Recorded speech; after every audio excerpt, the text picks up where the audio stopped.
Hello, folks. Ever wondered why rejection stings so much? Or how it might shape your life? It's a bitter pill we've all had to swallow at some point.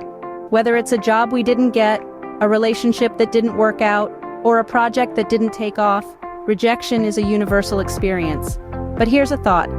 What if we could transform the pain of rejection into a powerful catalyst for growth?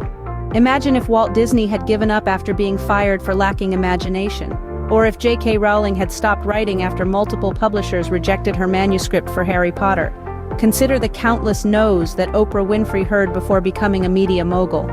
Each of these individuals and many more faced rejection head-on and used it as fuel to propel themselves forward. Rejection can hurt, it can sting, it can leave us feeling unworthy, but it's crucial to remember that it's not a dead end. It's merely a detour, a redirection. It's an opportunity to reassess, to learn, to grow. It's a chance to look at things from a different perspective, to uncover new paths, and to discover strengths we didn't even know we had. But how do we move from feeling the sting of rejection to embracing it as a stepping stone to success?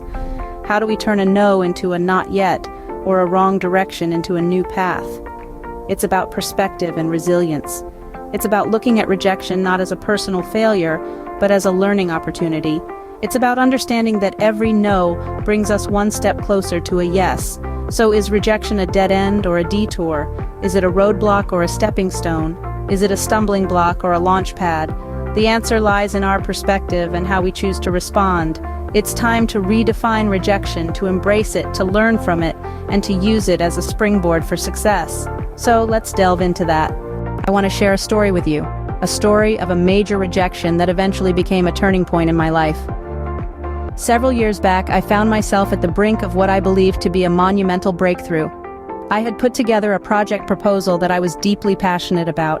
I poured my heart, my time, and my resources into it, convinced that it was my golden ticket to success. And then, the day came when I had to present it to the decision-making panel. I stood there, heart pounding, palms sweating, but with an unwavering belief in what I had created. But as I saw the expressions on their faces change, I knew something was off. They didn't see the value in what I was proposing. The decision was unanimous and resounding. It was a no. The rejection hit me like a tidal wave. I felt a crushing sense of defeat and disappointment. I felt like I had failed. But as the days turned into weeks, I began to see that rejection in a new light. Instead of wallowing in self-pity, I decided to use it as a catalyst for growth. I revisited my proposal, dissecting every aspect of it.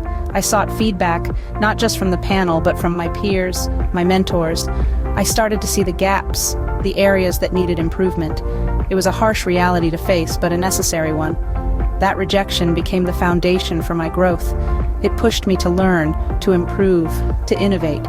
I started to see rejection not as a dead end, but as a detour to a better route. It was a challenging journey, filled with late nights, self-doubt, and countless revisions.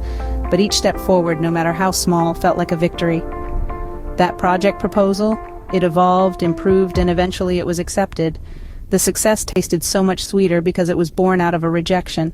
That experience taught me resilience, persistence, and the value of constructive criticism.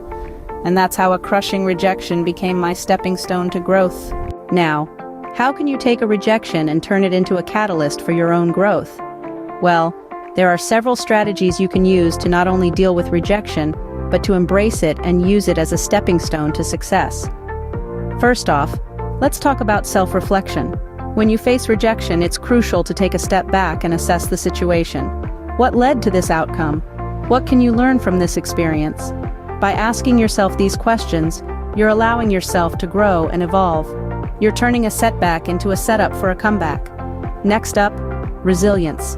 Remember, the world's most successful people didn't get to where they are by giving up at the first sign of rejection. They kept moving forward. They used rejection as a springboard to propel themselves towards their goals. They understood that rejection wasn't a roadblock, but a detour to something even better. Another important strategy is to surround yourself with positivity. Seek out a supportive community, a mentor, or even a friend who can offer encouragement and perspective. Their positive energy can help you stay motivated and focused on your journey towards success. Believing in yourself is also key. Remember your worth and the value you bring to the world. Even when others can't see it, you must believe in your potential. You are capable of great things. You are more than your rejections. Lastly, persistence. Every no gets you closer to a yes. Keep pushing forward, keep knocking on doors, keep chasing your dreams. Remember, it's not about how many times you fall, but how many times you get back up. These strategies aren't just about dealing with rejection, but about transforming it into a catalyst for growth and success. They're about turning the no's into not yets, the rejections into redirections. Remember, every no is just a step closer to a yes. So, keep going, keep growing, and most importantly, keep believing in yourself. Your next yes might just be around the corner. So, what does embracing rejection look like in the real world? Let's take a look at some shining examples. There's Thomas Edison, who was told his ideas were too impractical before he went on to invent the light bulb. Or consider Lady Gaga, who was dropped from her first record label, only to become one of the most influential musicians of our time. Then there's Steven Spielberg, rejected from film school multiple times, yet he became a director whose films have touched millions. What's the common thread here? They all faced rejection, but they didn't let it define them. Instead, they used it as fuel, as motivation to push harder, to strive further. Each no they encountered was not a stop sign, but a detour to a better path. So remember, when rejection knocks you down, you have a choice. You can stay down, or you can rise stronger. And that, my friends, is how you turn rejection into your stepping stone towards success. Before we wrap up, here's something I want you to remember. Your worth isn't determined by rejection. Instead, view it as a stepping stone on your path to success. Always rise stronger, keep pushing, and never stop believing in yourself. Until next time, keep turning those no's into yeses.